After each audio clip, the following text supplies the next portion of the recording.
Welcome to the Candid Conversation Show. I'm your host, Marilyn Fontaine, artist and creative coach for women who want success and income with ease.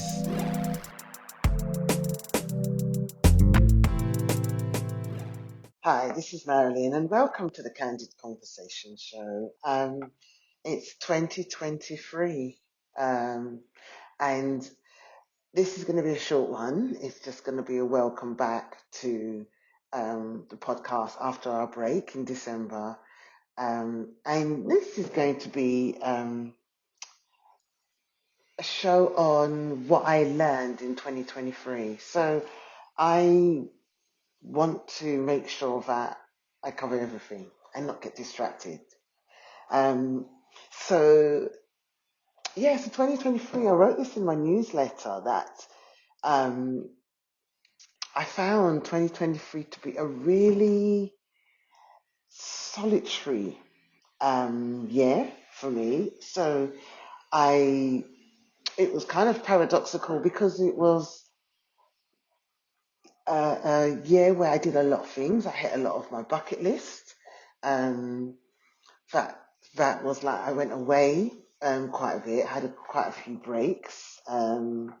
One was the beginning of the year was a self-love retreat. That was so good. That was Karen's retreat. I'll put a link in the show notes. And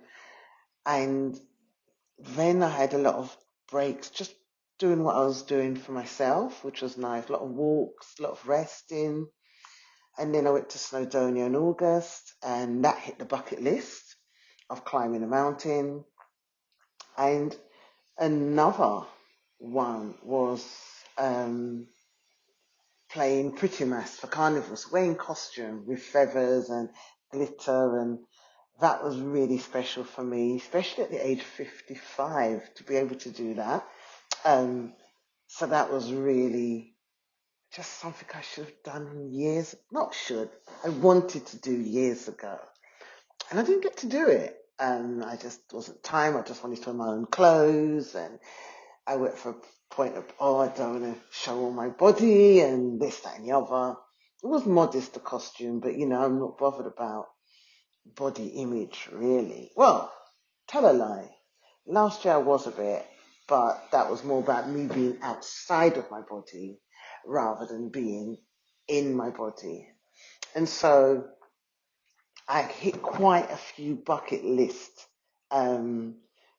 things that I did. I also was able to renovate my kitchen to finally have the kitchen that I wanted. And I just feel like the fact that I could afford to do that and pay that cash was so important for me.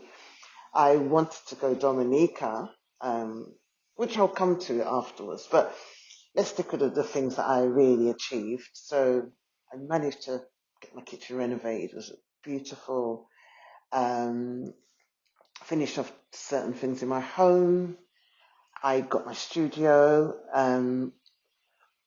which I hadn't had a studio since 2017, 18, last studio. I mean, I had a studio in my home, but one outside my home. Really important. Also reconnecting with my peers, like some other artists, has been really good in London, and some artists from the US that came over and exhibited, and also connecting with my friend from Atlanta, Earth Candy Arts, Jamila Crawford Peku, and her husband, who's an amazing, Fahamu, amazing artist. So that was really good. Taking my family out to dinner for their birthday, so being able to do that, like all my sisters, I'm still waiting for my brother to set the date for him, but taking all my sisters out for their birthdays to restaurants, that was such an achievement. What else did I do? That was an achievement. Not taking on emotional stuff of others, like really having boundaries. I thought I was really good with that. my my what was it called? My retreat day. That was a win. Like bringing everybody together after lockdown and getting somebody to do yoga, getting somebody to do food, taking amazing pictures in a beautiful space in East London, and all these black queens just posing in this beautiful space, such a restorative, wonderful space. Um, and some of the women just coming to rest, just resting. That was really such a win. God, I've got so much wins, and I'm thinking I didn't achieve all these things. Um, also, when in my head, roller skating was good. I took my skating to the next level, which was great. Um, but yes, that sort of thing with those women was so good. Like bringing community model back, like really focusing on community, not just coaching. Also joining the Safe Space Institute to become a safe space facilitated, learning about the nervous system and trauma and dealing with my own trauma. Really biggie for me. Um, what else? So many things now I'm thinking of. Doing a wonderful heritage project for Newham and taking pictures of the elders. That was good. um, Going to see my aunt, making sure she's fine. She lost her husband, so spending time with my aunt, bringing her biscuit and going to see her. That was nice. Spending time with my cousin and his partner that came to my home and blessed my kitchen. What else did I do? Having lots of time in bed just relaxing, like just resting and not just being present. That was amazing, amazing, amazing. Um, Celebrating my friend's wedding. That was nice at the end of the year in Claridge's. That was lovely, Mandy Martin and partner Gary. Um, Reunited with the Moon Circle. We've been online, and so towards the end of the year, in November, we had a meetup. So again, perfect. Um, I should have written this down, but I didn't because I'm just in the moment. Really important, this podcast, recording all those episodes and literally, with struggle sometimes because it was hard and without struggle. But each and every episode, I've been true to myself. I'm going to try and batch record actually, but I never did that. I tried to do it, didn't happen. But this podcast, just showing up and my guests, Joe Martin, Debs, Leola, um, Chia, so many people that was like on the podcast, um, that was just there, really, really putting it through. Um, so yeah, really, really nice. What else? So recording this podcast, I think that was really important. And all the wonderful guests I had, reconnecting with them, that was important. Um, Being with my mum finally came over. She came over 2021, but my mum came over and being able to spend lots of time with her, quality time as well, taking her out, her taking me out, all those kind of things. That was so nice. And she went back home, celebrating with the family, my uncle passing, but we all got to celebrate together his life. Yeah, and also the opening of Flippers, Roller Boogie Palace. That was real brilliant fun in October. The rollout if it was July, August, or June, that was really good fun, like 3 days of roller skating. So, being out, skating, being amongst people, having fun. So that was really good. And just getting some really lovely, wonderful new clients that came into my space. And my old clients that came back they booked sessions and stuff like that. So, for me, that was a huge win. What didn't work so much in 2022? So I've said, of all those good, amazing good things, I didn't hit my revenue goals. Um, and I do believe it's because I didn't concentrate on my art as much as I did. Because I find that when I concentrate on my art, that's when I tend to do really well. Yeah, that's when I tend to be that person of I don't know. That's when I tend to be that person that gets to um,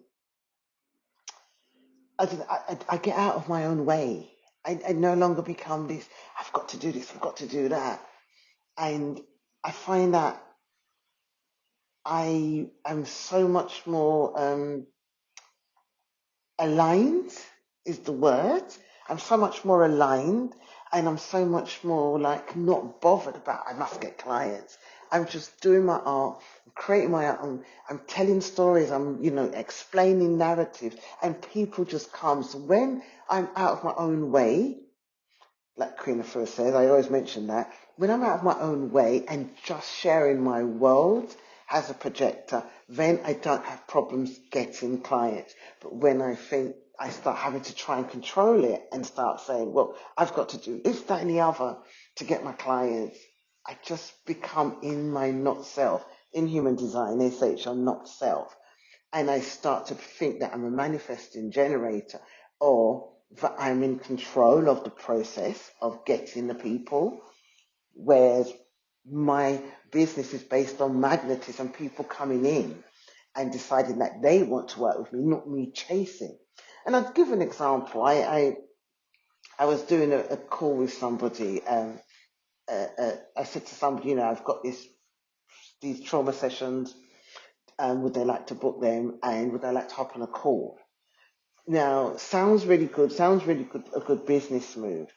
But something in me said, I actually am gonna maybe try to explain too much to this person. I want people to say, I want to work with you. I wonder if you can help me, or I want you to mentor me, whichever the one. Because normally it's really pretty straightforward. And on this call, it wasn't this person's fault because I approached them. But for me, it didn't feel right when I was trying to explain and explain and explain what it is I offered.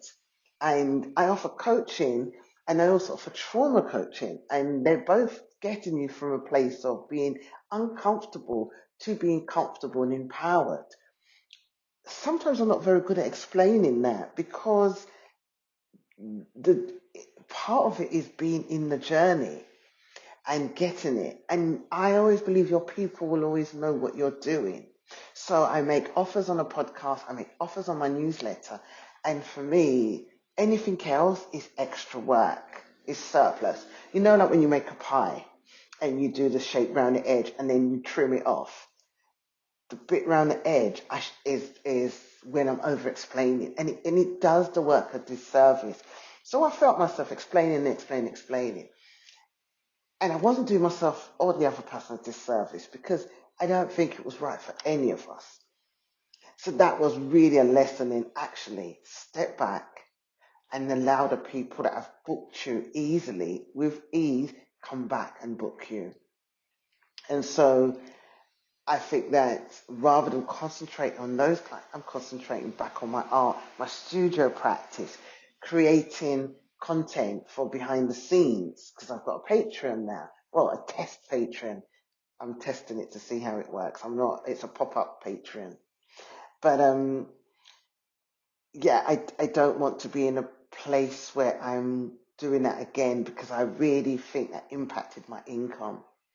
Because last year when I made all that money, some of it was hard and pushing, and those are the ones that didn't last. And then when I let go, it was so easy that I was freaked out. So my desire was to do the work with my art, my creativity, and allow people to show up.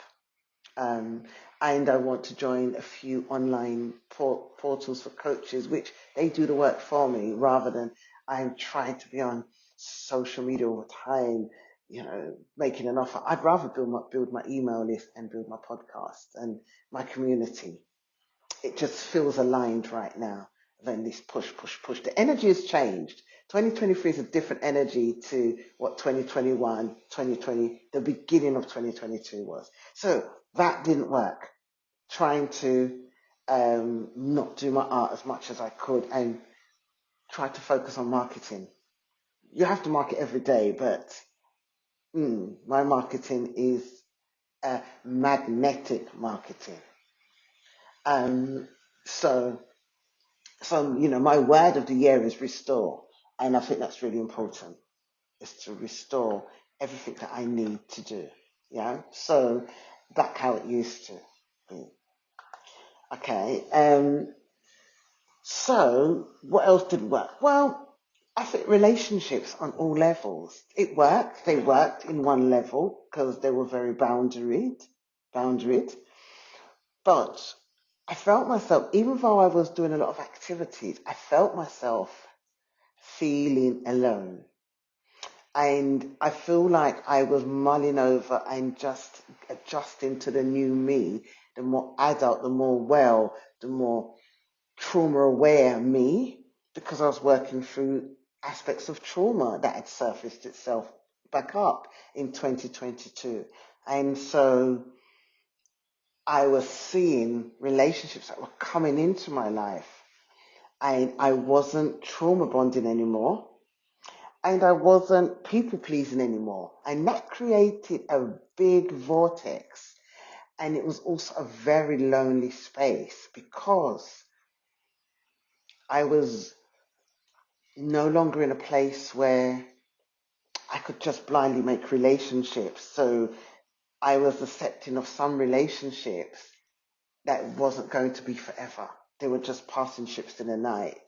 And it felt really lonely because it was like, where is my tribe? My God, where is my tribe?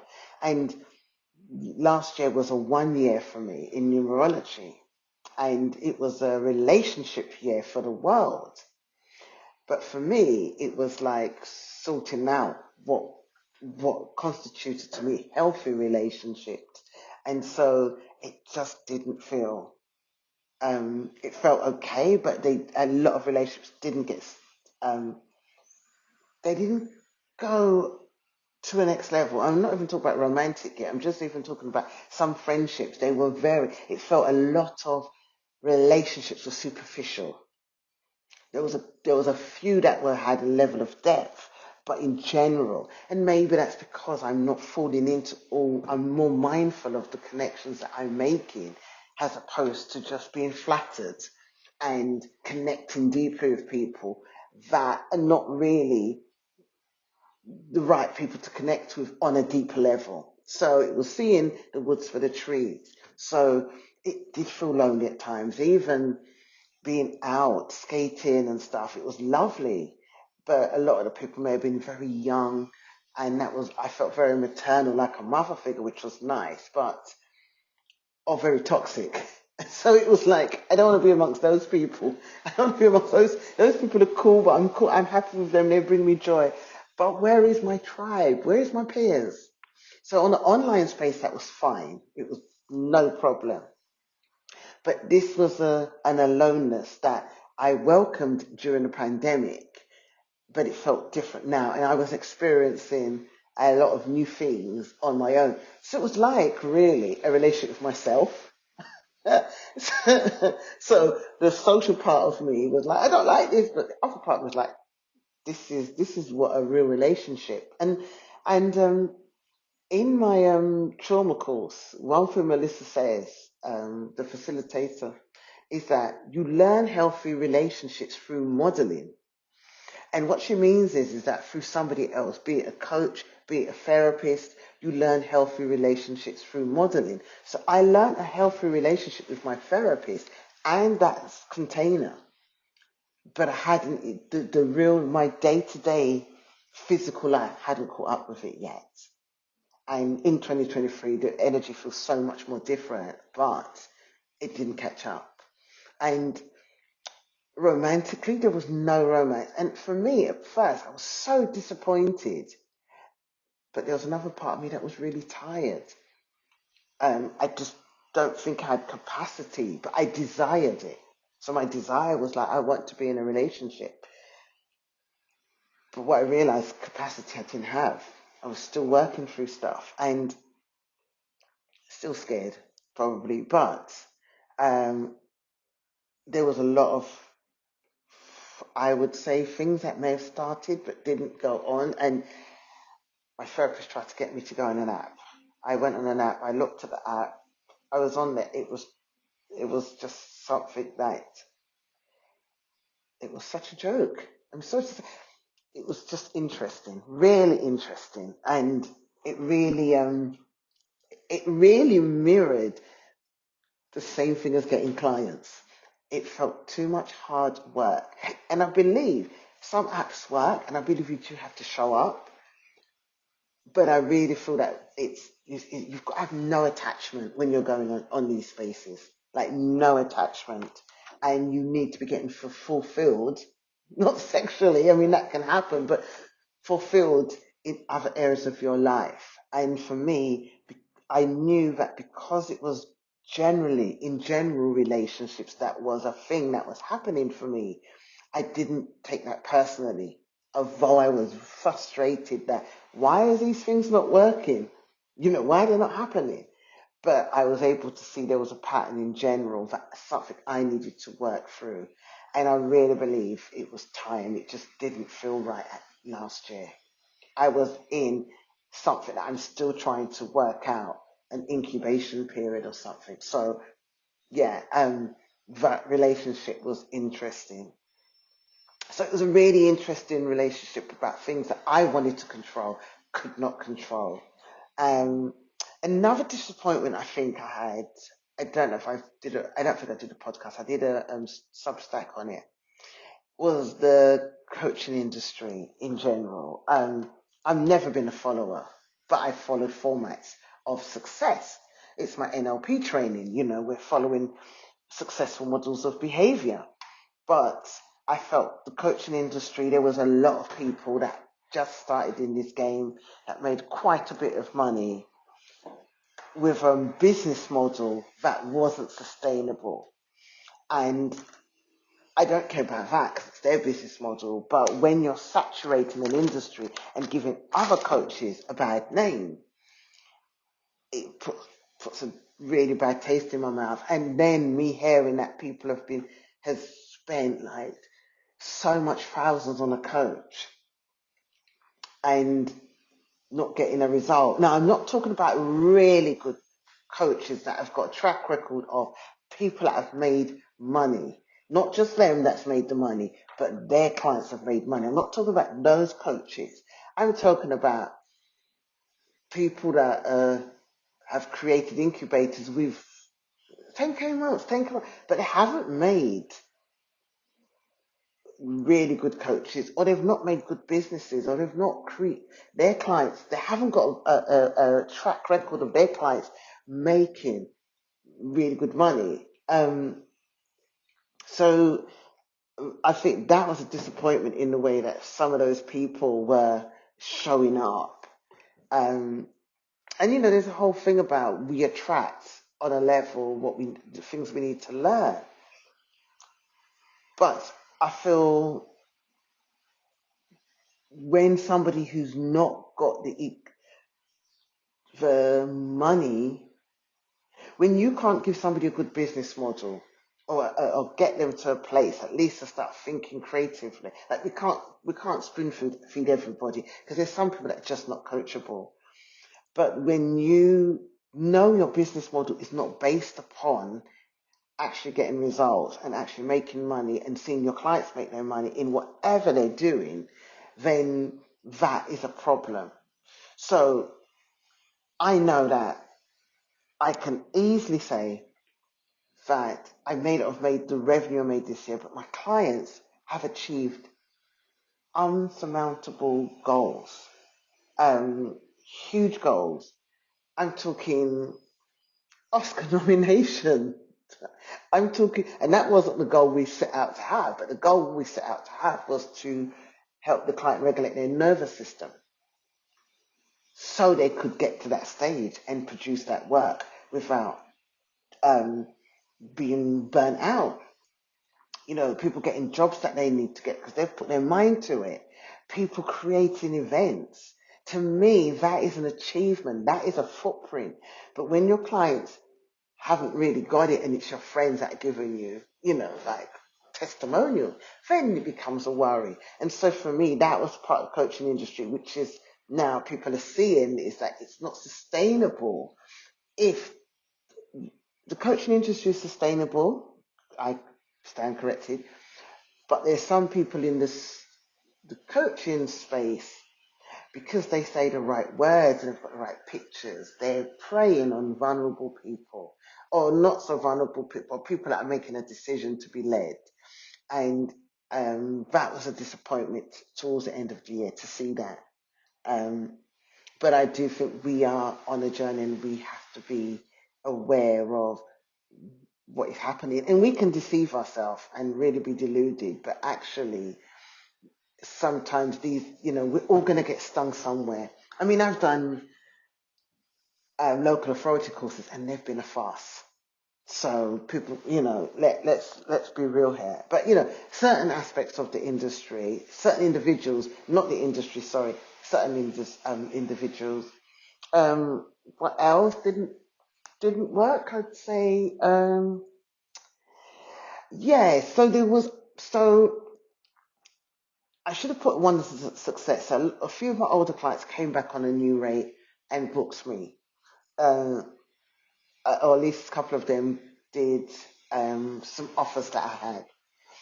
But the thing about mailing lists, I had a situation on a mailing list, and sometimes we have people that unsubscribe from our mailing list, and that's okay. And sometimes people may think that our mailing list, we have too much mailing list. But I had one situation which I found to be really difficult to understand at the time, was that somebody I knew very well had unsubscribed from my mailing list. And it was literally an email saying, if you are no longer, I'm going to be writing more about spiritual stuff, my process, studying trauma healing, and it's not going to be like sales. It's just going to be like other stuff. So if this does not suit you anymore, unsubscribe. Feel free to unsubscribe here. So I gave the option, and the person reported the newsletter spam. I don't mind people that unsubscribe because it's not for them. I do it all the time. But they reported they reported it spam. They said this email is too spammy and it should be reported because it came back on the email platform. I just happened to see it. And fine, somebody else can think that something is spammy and it's what's the word?